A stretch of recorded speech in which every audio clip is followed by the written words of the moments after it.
Hi అండి, అందరికీ నమస్కారం. నేను మీ పవన. వెల్కమ్ టు టెల్స్ బై పవన.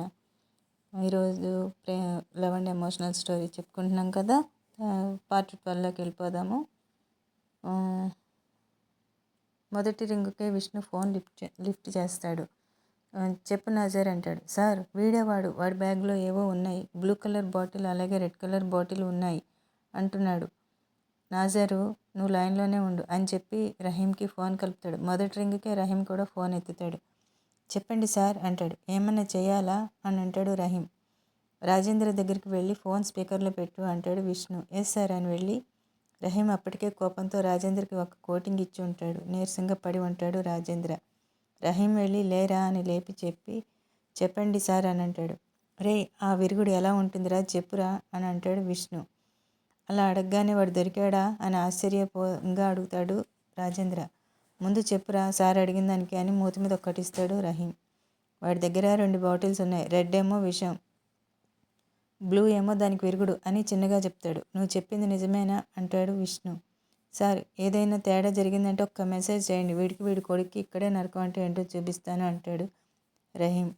లేదు, నేను చెప్పింది నిజమే అంటూ స్పృహ కోల్పోతూ చెప్తాడు రాజేంద్ర. విష్ణు వెంటనే రహీం ఫోన్ కట్ చేసి నాజర్కి కలుపుతాడు. నాజర్ వెంటనే వాడి సామానుతో సహా తీసుకుని వచ్చేయండి అని చెప్పి ఫోన్ పెట్టేస్తాడు. ఈలోపు అదే విమానాశ్రయంలో రూమ్ ఏర్పాటు చేయించి సిటీలోనే ద బెస్ట్ డాక్టర్స్ అందరినీ ఇక్కడికి అర్జెంటుగా తీసుకురమ్మని తన వాళ్ళకి ఫోన్ చేసి బస్ దగ్గరికి వస్తాడు. అప్పటికి వైష్ణవి బెడ్ మీద పడుకుని ఉంటుంది. అది చూసిన విష్ణు ఏమై ఉంటుందా అని గుండె ఒక్క క్షణం ఆగి మళ్ళీ కొట్టుకుంటుంది. ఆమె దగ్గరికి వెళ్ళాలి అంటే భయం వేసి. అక్కడున్న డాక్టర్ కాలర్ పట్టుకుని ఎందుకు, ఏమైంది అని గట్టిగా అరుస్తాడు. బంగారు ఎందుకు అలా పడుకుంది అని అంటాడు. ఆ అరుపుకి వైష్ణవి లేచి కూర్చుంటుంది. ఏమైంది, ఎందుకు అలా అరుస్తున్నావు అంటుంది వైష్ణవి. ఆమె మాటకి డాక్టర్ మీద వేసిన చెయ్యి తీసి పట్టు లూజ్ అవుతుంది విష్ణుది.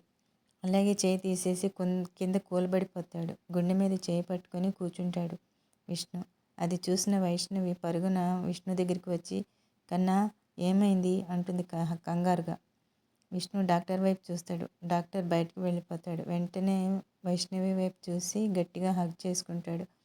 నిన్ను బెడ్ మీద అలా పడుకొని ఉండడం చూసి నాకు నాకు అంటూ ఏడ్చేస్తాడు విష్ణు. కన్నా, నిన్ను వదిలి నీకు చెప్పకుండా పోనిలే. అయినా నువ్వు ఇలా పట్టుకుంటే ఇప్పుడే ఊపిరి ఆగిపోయేలా ఉంది. కొంచెం నెమ్మదిగా పట్టుకోవా అంటుంది. ఆ మాటకి విష్ణు వదిలి గట్టిగా నుదుటిపై 5 నిమిషాల పాటు అలాగే పెదవుల నుంచి ముద్దు పెట్టుకుంటాడు. అతడు ముద్దు పెడుతున్నంతసేపు అతడి కన్నీళ్ళు ఆమె మొహాన్ని తడిపేస్తూ ఉంటాయి. కాసేపటికి వదిలి ముందు లే అని విష్ణు లేచి ఆమెకి చేయి అందిస్తాడు. వైష్ణవి లేచి అక్కడికే ఉంటుంది. పద చెప్తాను అని కదలబోతుండగా విష్ణుకి ఫోన్ వస్తుంది. చూస్తే అమ్మమ్మ అని ఉంటుంది. వెంటనే ఫోన్ లిఫ్ట్ చేసి హలో అమ్మమ్మ అంటాడు. బాబు, ఏమైంది, అసలేం జరుగుతున్నది, మీరు ఎక్కడున్నారు, వైష్ణవి ఎలా ఉంది అని అడుగుతుంది నాని. అమ్మమ్మ, వైష్ణవి బాగానే ఉంది. అంతా బాగానే జరగాలని ప్రార్థించండి. నేను వచ్చాక మొత్తం చెప్తాను. ఇప్పటికైతే ఇంకేం అడగండి. వీలైతే నన్ను క్షమించండి అంటూ ఫోన్ పెట్టేస్తాడు. నానికి అసలు విష్ణు మాటలు ఏమీ అర్థం కావు. కానీ ఏదో జరిగిందని మాత్రం అర్థమవుతోంది. నాని వెంటనే దేవుడి గదిలోకి వెళ్ళి దీపం వెలిగించి, నా బిడ్డల్ని క్షేమంగా చూడు తండ్రి, ఇంకా వాళ్ళని కష్టాల పాలు చేయకు, వయసుకు మించిన అనుభవించేశారు వాళ్ళు అంటూ కన్నీళ్లతో ప్రార్థిస్తూ ఉంటుంది నాని. వైష్ణవి, అదేమిటి, నానితో నేను ఒకసారి మాట్లాడతాను కదా, అలా పెట్టేశావేమి అంటుంది. ఇంటికి వెళ్ళాక తీరిగ్గా మాట్లాడదులే, ముందు పద అంటాడు విష్ణు. మన ఇంటికి వెళ్తామా అంటూ విష్ణు వైపు చూస్తుంది. ఖచ్చితంగా వెళ్తాము. నీకు ఆ అనుమానమే అక్కర్లేదు. నేను చెప్పినట్లు చేయి చాలు అని మొహం వేరే వైపు పెట్టి అంటాడు విష్ణు. సరే కన్నా, నువ్వు ఏదంటే అదే అంటూ అతడు చేపట్టుకుని తీసుకెళ్తుంటే ప్రేమగా అతడినే చూస్తూ నడుస్తుంది. బస్సు దిగి విమానాశ్రయంలో విష్ణు రెడీగా ఉంచిన రూమ్కి తీసుకువెళ్తాడు. అప్పటికే అక్కడ 10 మందికి పైగా డాక్టర్స్ వీళ్ళ కోసం ఎదురు చూస్తూ ఉంటారు. విష్ణు వైష్ణవిని రూమ్కి తీసుకెళ్లి బెడ్ మీద ఉంచి, ఇక్కడే ఉండు, ఇప్పుడే వస్తాను అని బయటికి వచ్చి డాక్టర్స్ దగ్గరికి వెళ్తాడు. విష్ణు రాగానే ఆ డాక్టర్స్ అంతా లేచి నిలబడతారు. హాయ్, ఈ టైంలో మిమ్మల్ని ఇబ్బంది పెట్టినందుకు సారీ. ఎక్విప్మెంట్ అంతా తెచ్చుకున్నారా అంటాడు విష్ణు. వీలైనంత వరకు తెచ్చాం సార్. మేడం గారి బ్లడ్ కూడా తెచ్చాము అంటారు. Very good. మా వాళ్ళు మీకు మ్యాటర్ మొత్తం చెప్పి ఉంటారు. ఇంకా మనకి 2 గంటలు టైం ఉంది. 1 గంటలో మెడిసిన్ వస్తుంది. కానీ ఎప్పుడు ఏం జరుగుతుందో చెప్పలేము. మీరు వెళ్ళి ఆమెని పూర్తిగా ఎగ్జామిన్ చేయండి అంటాడు విష్ణు. ఓకే సార్ అంటూ వాళ్ళంతా లోపలికి వెళ్తారు. లోపలికి వచ్చిన అంతమంది డాక్టర్స్ని చూసి వైష్ణవి భయపడుతుంది. ఇంతలో విష్ణు వచ్చి భయపడకు బంగారం, నేను ఇక్కడే ఉన్నాను అంటూ ఆమె పక్కన కూర్చుంటాడు. విష్ణు ఏంటి ఇదంతా అంటుంది. వాళ్ళ పని వాళ్ళని చేసుకొని నేనేం చెప్తే అది చేస్తా అన్నావు కదా, వాళ్ళు ఏం అడిగితే అది చెయ్యి, నేను ఇక్కడే ఉంటాను అంటాడు విష్ణు.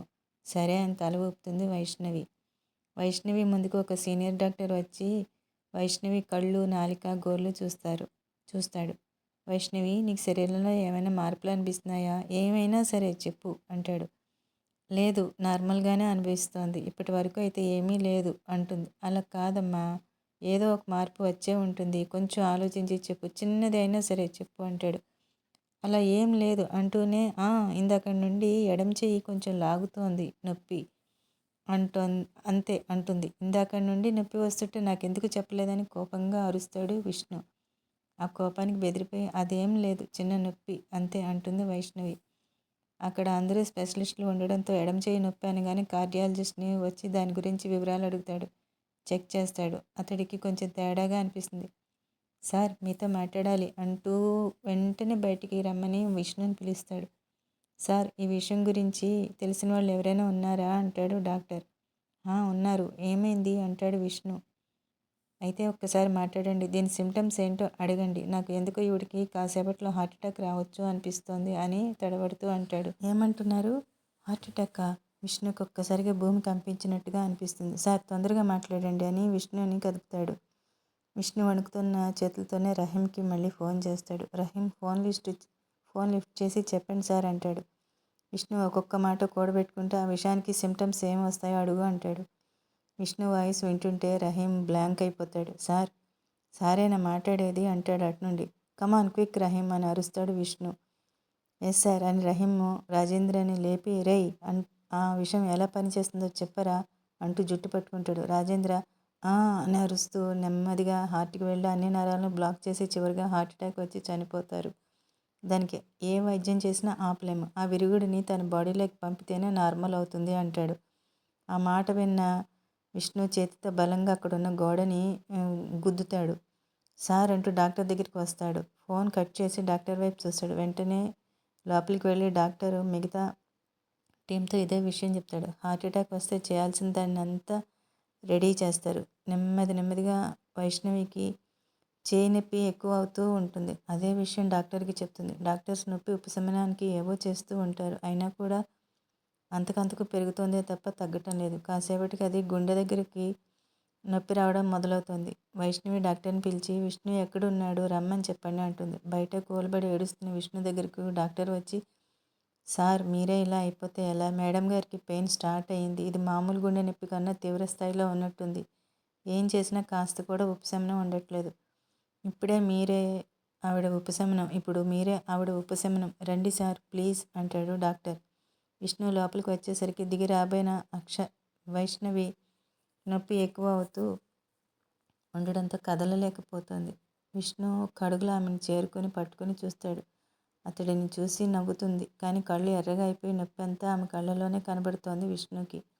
ఆమె స్థితిని చూసిన విష్ణుకి అతడి గుండె ఆగిపోతే బాగున్నట్టుగా అనిపిస్తోంది. పైకి మాత్రం ఏం కాదు బంగారం, కొంచెం ఓర్చుకో, ఇంకా కాసేపే అని దగ్గరికి తీసుకుని హగ్ చేసుకుంటాడు. అతడి గుండె చప్పుడు విన్న వైష్ణవికి నొప్పి నుండి కొంచెం ఉపశమనంగా అనిపిస్తుంది. కానీ ఎక్కువ అవుతున్న ఆమె నొప్పికి కంటి నుండి కన్నీళ్ళు అలానే జారి విష్ణు షర్ట్ని తడిపేస్తూ ఉంటాయి. అంతకు ముందు నుండి విష్ణు కన్నీరు ఆమె వెనుక భాగాన్ని తడిపేస్తూ ఉంటాయి. వైష్ణవి నొప్పిని భరించలేక విష్ణు షర్ట్ని గట్టిగా పట్టేస్తుంది. శరీరం ఇంకా నేను భరించలేను అంటూ స్పృహ కోల్పోతూ ఉంటుంది. డాక్టర్స్ అయితే ఆమె పెయిన్ ఊహిస్తూ ఆమె నరకాన్ని చూడలేకపోతున్నారు. సార్, ఆమె స్పృహ కోల్పోకూడదు అంటారు డాక్టర్స్. విష్ణు ఆమెని తన నుండి లేపి బంగారు ఇటు చూడు, నువ్వు బతకాలి, పట్టు వదలొద్దు ప్లీజ్, నా కోసం, నువ్వు లేకపోతే నేను బతకలేను, ఇక్కడే నేను కూడా చచ్చిపోతాను అంటాడు. వైష్ణవి సహం కళ్ళు తెరిచి నా వల్ల కావటం లేదు అంటుంది నెమ్మదిగా. మళ్ళీ కళ్ళు మూసేస్తుంది. అలా అనుకు, ఇటు చూడు బంగారు, మీ అమ్మా నాన్నల్ని చూడాలని లేదా నీకు అంటాడు విష్ణు. ఏం మాట్లాడుతున్నావు అంటూ మళ్ళీ కళ్ళు సహం తెరిచి అడుగుతుంది. అవును, ఎంతో ప్రేమగా నిన్ను చూసుకున్న మీ అమ్మా నాన్నలకి తిరిగి ఆ ప్రేమను పంచాలని లేదా? వాళ్ళు కూడా ఎంతగానో చూస్తున్నారు ఈ బంగారు ఒడిలో ఆడుకోవాలని. మరి వాళ్ళ కోరిక తీర్చకుండానే వెళ్ళిపోవాలనుకుంటున్నావా? వైష్ణవి కళ్ళు మూస్తూ తెరుస్తూ విష్ణు చెప్పేవి వింటోంది. ఒక్కోసారి ఆ నొప్పికి కళ్ళు చిట్లిస్తూ గుండె దగ్గర గట్టిగా పట్టుకొని అరుస్తూ ఉంది. ఆమె ఏడుపు అరుపు విని అక్కడ ఎవరూ తట్టుకోలేకపోతున్నారు. ఆమె అరుపుల్లోనే ఆ పెయిన్ని ఫీల్ అవుతున్నారు అక్కడ ఉన్నవారు అందరూ. విష్ణు అయితే ఆమె కన్నా ఎన్నో రెట్లు బాధ భరిస్తున్నాడేమో అన్నట్టుగా అయిపోయింది అతడి మొహం. ఇందాక గోడకి కొట్టడం వల్ల చేతికి తగిలిన దెబ్బ అలాగే రక్తం కారుతూ ఉంటే వైష్ణవి బాధను చూడలేక పిడికిలు బిగించేసరికి రక్తం అలానే ధారలా కారుతూ ఉంది. అది చూసిన డాక్టర్స్ అతడి దగ్గరికి రాబోతుంటేనో వైష్ణవికి నయం అయ్యేంత వరకు ఆమెను తప్ప మీరు ఇంకేం చూడొద్దు అంటాడు. ఈలోపు విష్ణు ఫోన్ రింగ్ అవుతుంది. వెంటనే ఫోన్ లిఫ్ట్ చేసి నాజర్ చెప్పు అంటాడు. సార్ విమానాశ్రయంలో ల్యాండ్ అయ్యాము, ఎక్కడికి రావాలి అంటాడు. నాజర్ మేము కూడా ఇక్కడే ఉన్నాము, అర్జెంటుగా రా అని వాళ్ళు ఉన్న ప్లేస్ చెప్పి ఫోన్ పెట్టేసి బంగారు చూడు మెడిసిన్ వచ్చేసింది, నీకేం కాదు అంటూ డాక్టర్స్ వైపు చూసి మీరు అన్నీ రెడీ చేసుకోండి, మెడిసిన్ వచ్చేసింది అంటాడు. 5 నిమిషాల్లో నాజర్ వస్తాడు. డోర్ కొట్టి తీయగానే వాడి దగ్గర ఉన్న బ్యాగ్ని విష్ణుకి ఇస్తాడు. థ్యాంక్ యూ నాజర్, తర్వాత మాట్లాడతాను, వాడు జాగ్రత్త అంటూ లోపలికి వచ్చేస్తాడు. బ్యాగ్లో నుండి బ్లూ కలర్ బాటిల్ తీసి డాక్టర్స్కి ఇస్తాడు. త్వరగా ఇంజెక్ట్ చేయండి అని అరుస్తూ ఏడుస్తాడు. ఎస్ సార్, మీరు కంగారు పడకండి. ఆ మెడిసిన్ని నీడిల్లోకి ఎక్కించి వైష్ణవి చేతి నరానికి ఇంజెక్ట్ చేస్తారు. అంతే, వైష్ణవి అలా బెడ్ మీద పడిపోతుంది స్పృహ లేకుండా. ఏమైంది అని అరుస్తాడు విష్ణు. వెంటనే డాక్టర్స్ వచ్చి చెక్ చేస్తూ సార్ ఏం కాలేదు, మెడిసిన్ ప్రభావం చూపిస్తోంది, ఆవిడ పెయిన్ నెమ్మదిగా తగ్గడం స్టార్ట్ అయినట్టుంది, ఆ స్ట్రెస్ తట్టుకోలేక అలా అయింది అంతే, కాసేపు ఉండనివ్వండి సార్ అంటాడు. అరగంట తర్వాత వైష్ణవి నెమ్మదిగా కళ్ళు తెరిచింది. అంతవరకు కంటి మీద రెప్ప వేయకుండా అందరూ ఆమెనే గమనిస్తూ ఉంటారు. వైష్ణవి కదిలి కళ్ళు తెరిచేసరికి డాక్టర్ ఆమె ముందుకు వచ్చి మేడం ఇప్పుడు నొప్పి ఎలా ఉంది అంటాడు. తగ్గింది అంటుంది నెమ్మదిగా. అతడు మొత్తం చెక్ చేస్తాడు. మళ్ళీ అంతా కూడా నార్మల్ అయినట్లు అనిపిస్తుంది. మేడం ఇంకేమైనా అనిపిస్తోందా అని అడుగుతారు డాక్టర్లు. కొంచెం నీరసంగా ఉంది, అంతా పెయిన్ అనుభవించారు కదా, ఆ మాత్రం ఉంటుంది, ఇంకేం లేదా మేడం, మీకు బాగానే ఉందా అని అంటారు. బాగానే ఉంది కదా అని అంటాడు డాక్టర్. అంటుంది నెమ్మదిగా. వైష్ణవి కళ్ళు తెరిచింది అన్నప్పుడే విష్ణు గుండె మీద చేయి వేసుకుని అలానే నిలబడిపోతాడు. డాక్టర్ విష్ణు వైపు తిరిగి అంతా బాగుంది అన్నట్టు కళ్ళు ఆర్పుతాడు. అంతే, విష్ణు అక్కడికక్కడే కూర్చుని కళ్ళు మూసుకుని ఉండిపోతాడు. కన్నా ఎక్కడా అంటూ నెమ్మదిగా అడుగుతుంది వైష్ణవి. సార్ ఇక్కడే ఉన్నారు మేడం అంటూ సార్ అని పిలుస్తారు. విష్ణు పలకడు. దగ్గరికి వెళ్ళి కదుపుతారు. అప్పటికే స్పృహ కోల్పోయి ఉంటాడు విష్ణు. సార్ అని అరుస్తాడు డాక్టర్. ఒక్కసారిగా అందరూ అటువైపు చూస్తారు. అప్పటి వరకు శివతాండవం చేసిన మనిషి ఇలా ఏ చలనం లేకుండా ఉండడం చూస్తుంటే ఆశ్చర్యం వేస్తుంది అందరికీ. కన్నాకి ఏమైంది అంటూ లేవబోతున్న వైష్ణవికి లేవలేక అలాగే ఏడుపు కళ్ళతో చూస్తుంది. డాక్టర్ చెక్ చేస్తాడు. సార్ స్పృహ తప్పారండి అంతే, బ్లడ్ లాస్ ఎక్కువ అవ్వడం, ఇంత స్ట్రెస్ భరించడం వల్ల బాడీ ఒక్కోసారి తట్టుకోలేక స్పృహ కోల్పోయారు అంతే. ఇప్పటి వరకు ఆవిడ శరీరాన్ని తన కంట్రోల్లో పెట్టుకుని ఇదంతా నడిపించారు. ఆవిడ బాగానే ఉన్నారని తెలియగానే కంట్రోల్ పోయి ఇలా అయింది. ఏం కాదు అని అక్కడ వేరే బెడ్ మీదకి మార్చి Vaishnavi madam sir blood group ఏంటి అంటారు. వైష్ణవి నాకు తెలియదు అంటుంది. డాక్టర్స్ ఒకరి మొహాలు ఒకరు చూసుకుంటారు. అతడి ఫోన్ ఇవ్వండి అంటుంది. విష్ణు ఫోను తీసి ఆమెకి ఇస్తారు. విష్ణు వాళ్ళ నాన్నగారికి కాల్ చేసి మామయ్య అనగానే తల్లి ఎలా ఉన్నావు, ఏమైంది, నాకు చాలా కంగారుగా ఉంది అంటారు ఆయన. మామయ్య ఆయన బ్లడ్ గ్రూప్ ఏంటి అని నెమ్మదిగా అడుగుతుంది. వాడికి ఏమైంది అంటూ కంగారు పడుతూ అడుగుతారు ఆయన. ఏం కాలేదు మామయ్య, చిన్న దెబ్బ తగిలి కొంచెం బ్లడ్ పోయింది, ఎక్కిస్తే మంచిదని డాక్టర్ అంటున్నారు, త్వరగా చెప్పండి మామయ్య అంటుంది ఓపిక తెచ్చుకొని. ఓ పాజిటివ్ అమ్మా అంటారు ఆయన. సరే మావయ్య అని ఉంటానని పెట్టేసింది. ఓ పాజిటివ్ అంట అని చెప్తుంది వైష్ణవి. వైష్ణవి కోసం తెచ్చేటప్పుడు వాటిని కూడా ఎక్స్ట్రాగా 2 ప్యాకెట్స్ తేవడంతో అమ్మయ్య అనుకుని బ్లడ్ ఎక్కిస్తారు. వైష్ణవి అలానే చూస్తూ ఉంటుంది విష్ణుని. మొహం అంతా పీక్కుపోయి ఉంటుంది. ఎవరైనా చూస్తే తనకి కాదు అతడికి ఏదో అయిందని అనుకుంటారు. ఎత్తుగా దృఢంగా బాలీవుడ్ హీరోలో ఉండే మనిషి అసలు ఆ విష్ణు. ఈ విష్ణు ఒక్కరే అంటే ఎవరూ నమ్మరేమో అనుకుంటుంది. కాసేపటికి ఓపిక తెచ్చుకుని లేచి విష్ణు పక్కన కూర్చుంటుంది. నెమ్మదిగా విష్ణు తలని ఎత్తి తన ఒడిలో పెట్టుకుని నిమురుతూ కూర్చుంటుంది. కన్నా, నా కోసం అలుపెరగని ప్రయత్నం చేసి నేను లేచేసరికి నువ్వు పడుకున్నావా అంటుంది. లే, నాకు బోర్ కొడుతోంది. పక్కన కట్టు కట్టి ఉన్న విష్ణు చేతిని తీసి చూస్తుంది. నీకు లేచాక మామూలుగా ఉండదు నా చేతిలో. అంత కోపం ఎందుకు నీకు? చేయనంత గట్టిగా కొడితే ఏమొచ్చింది నీకు? ఇంకోసారి ఇలా చేస్తే అదే చేయి మీద వాత పెడతాను నీకు అంటూ నోటికి వచ్చిన తిట్లు శిక్షలు చెప్తూ ఉంటుంది. అక్కడ ఉన్న డాక్టర్స్ అందరూ ఇందాక నొప్పికి విలవిలలాడిపోయింది ఈ అమ్మాయేనా అంటూ అలాగే చూస్తూ ఆ తిట్లకి నవ్వుకుంటూ ఉంటారు. నెమ్మదిగా విష్ణు కదులుతాడు. అది చూసిన వైష్ణవి నెమ్మదిగా అతడి తలని బెడ్ మీద పెట్టి అలాగే వచ్చి తన బెడ్ మీద పడుకుంటుంది. డాక్టర్స్ అందరూ ఈమె ఏం చేస్తోంది అని చూస్తూ ఉంటారు వైష్ణవి వైపు. వైష్ణవి వాళ్ళ వైపు చూసి అన్నట్టుగా నోటిపై వేలు పెట్టి చూపిస్తుంది. విష్ణు నెమ్మదిగా కళ్ళు తెరిచి చూస్తాడు. వెంటనే లేవడానికి ట్రై చేస్తుంటే ఒక డాక్టర్ అతడి దగ్గరికి వెళ్ళి సార్ నెమ్మదిగా లేవండి అంటూ హెల్ప్ చేస్తాడు. ఏమైంది? బంగారం ఎలా ఉంది అంటాడు. ఆవిడ బాగానే ఉన్నారు సార్. మీకే చేతికి కట్టు కట్టకపోవడం వల్ల బ్లడ్ లాస్ అయి స్పృహ కోల్పోయారు. లక్కీగా మన దగ్గర బ్లడ్ ఉండడంతో వెంటనే ఎక్కించేశాము అని డాక్టర్ చెప్తారు. Thanks to all. మీరు లేకపోతే ఈరోజు చాలా కష్టమైపోయేది. మీకు మీ ఫ్యామిలీకి ఎప్పుడు ఏ అవసరం వచ్చినా నన్ను కలవండి, కాంటాక్ట్ అవ్వండి అంటూ నా ఫోన్ను అని పాకెట్లో చూస్తాడు. ఇక్కడ ఉంది సార్ అని వైష్ణవి బెడ్ మీద ఫోన్ చూపిస్తారు. ఇదేంటి ఇక్కడ ఎందుకు ఉన్నది అని అనేసరికి ఇందాక మేడం మీ ఫోన్లో మాట్లాడారు అందుకే ఇక్కడ ఉంది అని చెప్తారు. అవునా అని అటు చూసిన విష్ణుకి వైష్ణవి ఇంకా అలానే పడుకోవడం చూసి తను ఎందుకు ఇంకా అలానే ఉంది అంటాడు. అంతా బాగానే ఉంది కదూ అంటూ ఆమె దగ్గరికి వెళ్ళి పక్కన కూర్చుని చూస్తాడు. వాళ్ళకి ఏం చెప్పాలో అర్థం కాక మొహాలు చూసుకుంటూ ఉంటారు అందరూ. ఏమైంది? ఎందుకు అలా ఉన్నారు? తను ఇందాక లేచింది కదా అని టెన్షన్గా అడుగుతాడు. ఈలోపు వైష్ణవి దగ్గుతున్నట్టుగా చేస్తుంది. ఆ సౌండ్కి వైష్ణవి వైపు తిరిగి బంగారం ఏమైంది? ఇటు చూడు అంటూ ఆమె బుగ్గలు బట్టి కదుపుతాడు. నువ్వు నా కోసం తెచ్చిన బ్లడ్ని తాగేసావు కదా, అందుకే నాకు నీరసంగా ఉంది, లేవలేకపోతున్నాను అంటుంది. ఏంటి? ఏం మాట్లాడుతున్నావు అంటాడు.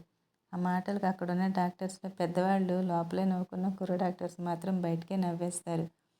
సరే నీకు ఇప్పుడు బ్లడ్ కావాలి కదా, ఇదిగో తాగు అంటూ తన చేయి ఆమె నోటి దగ్గర పెడతాడు విష్ణు. ఏం చేస్తున్నావు అంటూ విష్ణు చేయి తోసేసి లేచి కూర్చుంటుంది. నీ తింగర వేషాలు నా దగ్గర కాదే. తమరు నా తలని ఒడిలో పెట్టుకుని మరీ తిడుతున్నప్పుడే నాకు స్పృహ వచ్చింది. కాసేపు నీ సుప్రభాతం విని లేచాను. తింగరదానా అంటూ నెత్తి మీద నెమ్మదిగా తడతాడు విష్ణు. అంతే. వెంటనే విష్ణుని హగ్ చేసుకుంటుంది వైష్ణవి. విష్ణు కూడా అంతే గట్టిగా హగ్ చేసుకుంటాడు వైష్ణవిని. నీతో మళ్ళీ అలా అనిపించుకుంటాను అనుకోలేదు అని ఏడుస్తుంది Vaishnavi. I love you so much అంటుంది. అక్కడున్న డాక్టర్స్కి అయితే నవ్వు ఏడుపు కలగలిపిన ఎమోషన్స్ వచ్చేస్తూ ఉంటాయి. వాళ్ళని అలా చూసిన ఆనందంతో చప్పట్లు కొడతారు. వాళ్ళ చప్పట్లకి తేరుకున్న విష్ణు వైష్ణవిలు దూరం జరుగుతారు.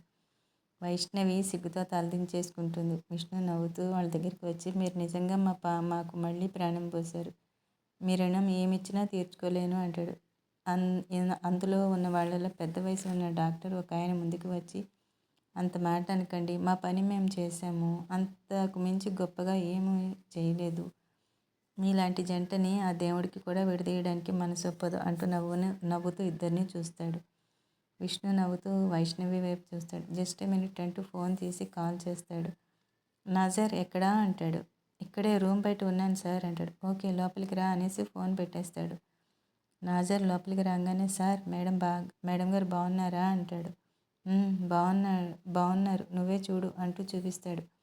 వైష్ణవి లేచి బెడ్ దిగి నాజర్ వైపు చూసి నవ్వుతుంది. యా అల్లా అంటూ చేతులు పైకి చూపిస్తాడు. చెక్ బుక్ తీసి చెక్ బుక్ ఇవ్వు అంటాడు Vishnu. Nassar cheque book pen తీసిస్తాడు. ఫ్రెండ్స్ అప్డేట్ ఎలా ఉంది? వాళ్ళు కొంచెం పెద్దగా ఇచ్చాను, నిన్న తక్కువైంది కదా, అందుకని అది ఇది అడ్జస్ట్ చేయాల్సి వచ్చింది. అందరూ వినండి. నచ్చిందంటే లైక్ చేయండి, కామెంట్ చేయండి, షేర్ చేయండి, అలాగే సబ్స్క్రైబ్ చేసుకోండి, నాకు సపోర్ట్ చేయండి please. Thank you for watching. Bye.